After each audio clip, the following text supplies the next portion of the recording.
Panevėžio miesto apylinkės teismo rūmuose iškilmingai sutikta Panevėžio kolegijos studentų plakatų paroda Žmogaus teisės. Tai jau trečioji po šiuo stogu bendradarbiaujant su socialiniais partneriais surengta šioje aukštojoje mokykloje studijuojančiųjų darbų paroda. Visai bendruomeniai tapusi įsimintina švente.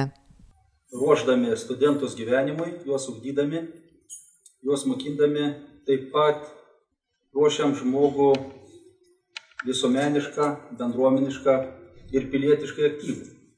Ir labai gražios sąsajos, kai dailės pedagogikos studentai, tais plakatas yra labai pilietiškumo išraiškos forma didelė, padedami labai nuostabių mūsų dėstytojų,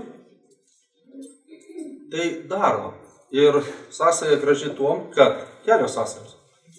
Dailės pedagogikos studentai pasisako ir pasako kažką tai teisės programos studentam ir dėstytojams. O Panevėžio kolegija, bendradarbiaudama su apylinkės teismu, irgi pasisako, kad darom gerus darbus ir kad kai kurių darbų apylinkės teismui būtų mažiau. Beliktų tik tai ūkiniai ginčai, kaip geriau padaryti, kaip kelti Lietuvos ūkį. O kitų problemų, kai mūsų studentai, paskui dirbdami, ugdydami kitus žmonės, bus bendruomeniškesni ir pilietiškesni, tai aš manau, nuo to bus tikrai, čia skambų žodžiai, bet to mums reikia visiems, to bus geresnė gyvenimo kokybė visom prasmėm mūsų Panevėžyje. Parodos idėjos autorė, kolegijos teisės dėstytoja Ermina Čižienė, apibendrindama kelią nuo minties iki realių jos išraiškos pavidalų, džiaugiasi, jog sutelkus dėstytojų, studentų, teismo darbuotojų pastangas, pavyko kaip ir norėta pasakyti, kad teisė gerokai daugiau negu kad kas parašyta. Žmogaus teisė šiai dienai, nors jos ir visuotinai deklaruojamos, tačiau kaip rodo mūsų patirtis ir teismų praktika, ir gausi teismų praktika, dar ne visada taip yra, kaip parašyta. Taigi, kuo plėsis labiau mūsų visų akiratis, tuo manytumėm, kad požiūris į teisę bus toks, kad tos teisės praktikos, teismų praktikos vėlgi bus kuo mažiau. Panevėžio miesto apylinkės teismo pirmininkės Ritos Dambrauskaitės teigimu, bendradarbiavimas su jaunais žmonėmis neabejotinai prasmingas, sėkmingas ir produktyvus. Tai trečias bendras kartu su kolegija įvykdytas projektas. Pradžia buvo vėlgi plakatų socialinė tema ir buvo labai džiugu matyti, kad, sakysim, tie žmonės, kurie kartais kaip ateina pas mus ne pačiom geriausiam nuotaikom, ateina į bylas, labai teko pastebėti pačiai, kad daug kas vaikšto, skaito ir domisi. Tai, sakysim, ta prasmė ir yra, kad vis dėlto apie teisę sužinoto ne tik tai tas siauras ratas, kaip kartais atrodo, kad mes teisininkai esam tik tai savo būryje ir kažką tai tokio veikiam, bet kuogi ta teisė prie žmogaus gyvenimo gali prisiliesti. Tai projekto tokia ir esmė, kad šviesti visuomenę, pritraukti jaunus žmonės, kad jie sužinotų, kad domėtųsi ir kad, sakysim, ta šviesą neštų ir toliau. Teisininkai su kolegija yra išleidę bendrą leidinį. Tekstai, teismo darbuotojų, studentų, iliustracijos. Nauda abipusė.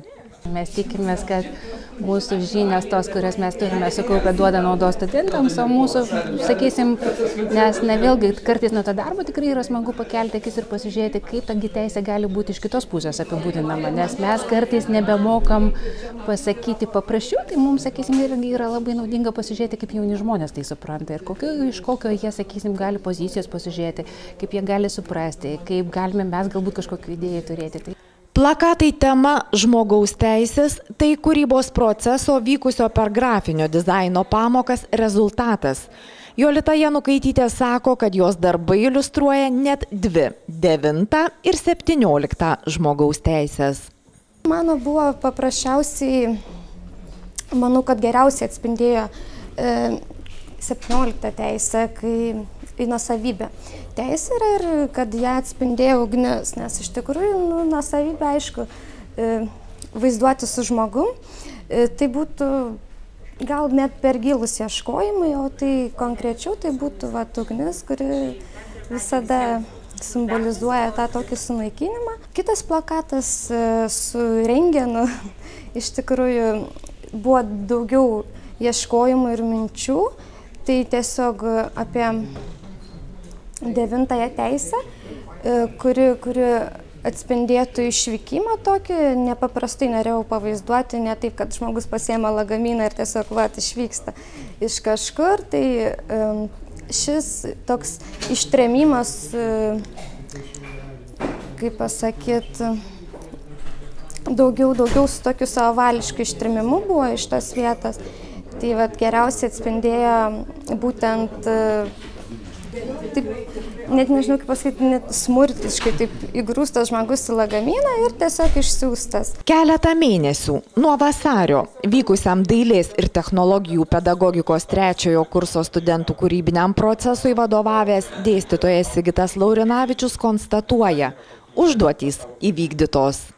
Kūrybos metu tiesiog autoriai privalėjo atlikti tam tikras funkcijas, parinkti tekstą ir vaizdą suderinti, šitam deriniui parinkti šriftą, galiausiai atlikti tam tikras maketavimo, vaizdo koregavimo funkcijas, kaip karpimas, intensyvumo, spalvų keitimas ir daugelį kitų panašių funkcijų. Tai realiai tas visas procesas susideda į tam tikras technologinės sekas. Pačioj parodoje turbūt akivaizdžiausiai matoma yra idėjos išraiška, o ta visa virtuvė nueina į antrą planą ir tai yra kaip ir savaime suprantamas dalykas. Iššūkių būta ir gausiai. Taip jau kuriantiesiems nutinka. Darbo pabaigoje pamatai, kad galėjai padaryti visiškai kitaip. Arba nustembi, kad vaizdelis popieriuje nepanašus į stebimą monitoriuje. Dar vienas iššūkis yra tas, kad šiuo atveju visgi motyvacija turėjo būti pakankamai aiški ir didelė. Bet kadangi tas viešumas įpareigoja labai stipriai, tai esu dėkingas studentam, kad jie labai rimtai pasižiūrėjo į šitą dalyką ir pakankamai sąmoningai iki pat galo kartojosi, sąmoningai išlaikė koncentraciją. Na ir vėlgi iššūkis yra tas, kada ateini į viešą erdvę, teismo rūmus, negali ateiti bet kaip pasisekusiu. Tai tas adrenalinas jis visą laiką kutena, kaip atrodys.